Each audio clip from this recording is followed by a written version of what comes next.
Hello বন্ধুরা, তোমরা সবাই কেমন আছো? আশা করি অনেক ভালো আছো। আমি অনেক ভালো আছি। তো আজকে তোমাদের সাথে একটা রেসিপি আমি শেয়ার করতাম। মানে প্রথমে কাঁচকলা আর আলু বয়েল করে নেবাই। আমি তোকে কাঁচকলা আর আলু বয়েল করে এইভাবে মানে তারপরে যেসবে মিক্সড করি এই সময় দিছি বেসন দিছি, কর্নফ্লাওয়ার দিছি, মানে হলুদ মরিচ যেভাবে মশলা দেওয়া এইভাবে মশলা দিয়া তারপরে আমি মাছের ডিজাইনের মতো বানাইয়া আর এটি দেখো আমি ফ্রাই করতাম। কেউ দেখলে তো করবো এটি মাছ, মানে প্রথমে খানেত বলে খুব এটা মাছ তো করে, কিন্তু এটা মাছ না, মানে কাঁচকলা দিয়ে আমি মানে ভেজ সবজি বানাইছি, নন ভেজ নাই, ভেজ সবজি বানাইছি। ভেজের মধ্যে আমি এদিকে পেঁয়াজ দিছি, আদা দিছি, রসুন দিছি। মানে এটি ভাল লাগে, ভেজ খাইতেও পারো, নন ভেজও খাইতে পারো। তো আমি মানে নন ভেজ বানাই আর পেঁয়াজ রসুন দিলাইছি, তো তার লাগে নন ভেজ বনে গেছে।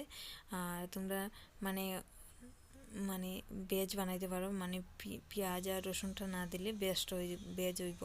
তো এদিকে গ্রেভি লেগে দেখো আমি যতটুকু মানে গ্রেভি হইব অতটুকু পরিমাণে আমি মানে এদিকে পানিটা দিছি, এরকম থাকলে হইব। তারপরে এই মাছের ফ্রাইটা দিলে মানে পুরা গাঢ়া গাঢ়া হয়ে যাব। তারপরে লাস্টে দিয়ে একটু চিনি দিতে লাগবো, মানে একটু মিঠা মিঠা লাগবো, খাইতে ভালো লাগে। আমার মতো একবার ট্রাই করে সবাই দেখো কীরকম লাগে, ভালো লাগবো খাইতে, খারাপ লাগতো না।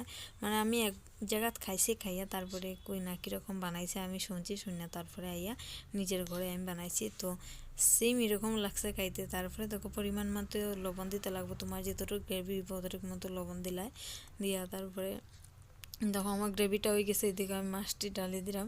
আমার ছেলে তো স্কুল থেকে আইয়া কয় আমি আজকে ভাত খাইতাম না, আজকে তো মাছ তরকারি রান্না করছে। আমি কই মাছ রান্না করছি না, দেখ খাইয়া এটি মাছ না খাইতো না, খাইতো না, বহুত কষ্ট খাওয়াইছি। তারপরে লাস্টে আমি কইছি রেসিপি আমি দেখাইছি, দেখ আমি কীভাবে বানাইছি। তারপরে আমার ছেলে আজকে ভাত খাইছে। তো আমার মতো একবার ট্রাই করে দেখো বন্ধুরা, ভালো লাগলে লাইক কমেন্ট শেয়ার করে দিও। Tata, bye bye.